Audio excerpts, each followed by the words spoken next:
Ayan, si Ate May. So, ayan, hello tatay, hello po sa inyo. So, ay may tinda si tatay. Ay Ate May, siya ba yung ano? Siya ba yung sinasabi mo sa akin? Ayan. Sabi ko, Sa mga ano po, sa mga nakakakilala kay tatay. Anong pangalan nga ni tatay? Ayan, sige. nagari ko ba?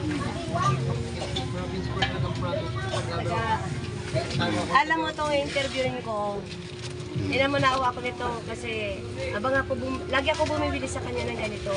Ngayon tinanong ko siya kung bakit yan lang ang ano niya, pagkakitaan. Kasi wala naman akong ibang wala akong trabaho, sabi niya. Tapos sabi ko, kuya, bakit hindi mo dagdagan yung puhunan mo tulad ng mani? Magtinda ka pang wala kasi akong puhunan. Pogo. Alam mo ba nga yan, sabi sa akin, alam mo ba, ito, inaangkat ko lang ito. Angkat ako dyan, tapos titinda ko siya. Tapos, pag nabenta na, susuli na niya, yun ang pambaon ng mga anak niya. Ang asawa niya pala, asawa? Maliit lang na Hindi nakakatulong.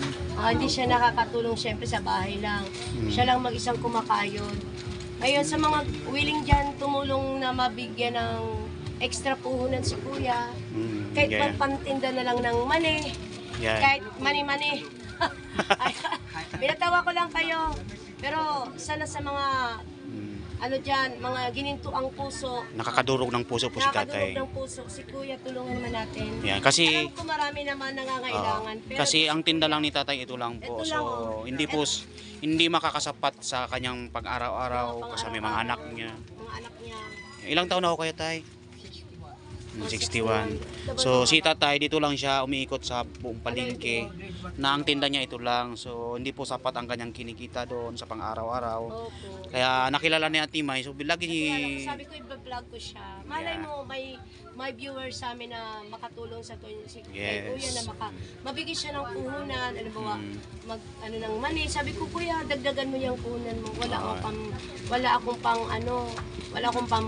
pang extra puhunan. Ayan, sabi ko, masipag naman po si kuya, maglalako.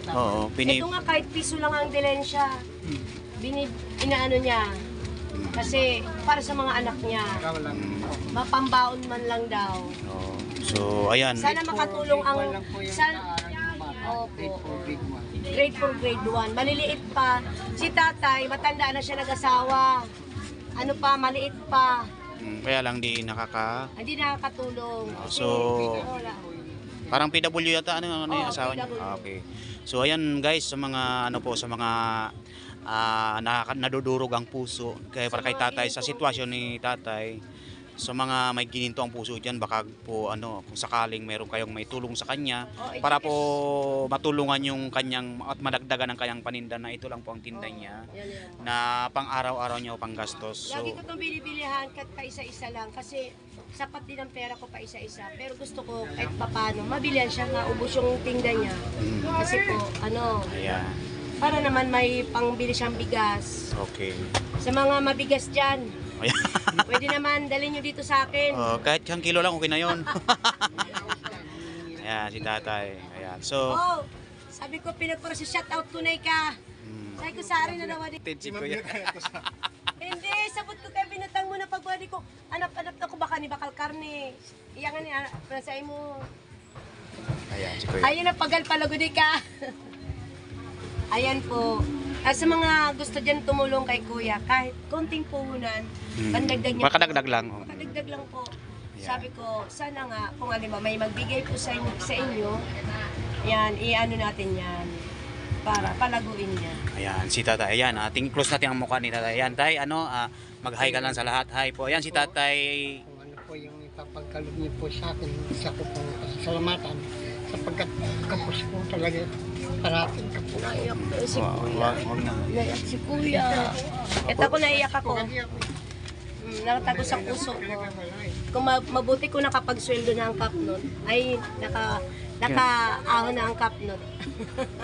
So ayan, sa mga ano po, ayan, sana po mayroong butihing loob at magandang kalooban po ang magbigay kay tatay. So maraming salamat po. So thank you so much. Ayan, mag-message na lang po or anong comment o kaya pumunta dito kay Ate May kasi lagi to siya nandito. Oh, sige. Pwede nyo naman i-Gcash sa akin. Yeah. Ayan. So, kasi ang kapnot kasi hindi pa nakakaluwag-luwag. So bye-bye na. Okay, thank you so much. Naghihirap pa. Oo. Pati mamimili naghihirap din kaya wala kaming benta. Walang benta. So ayan, maraming salamat po. Thank you so much. Sa inyo. Salamat.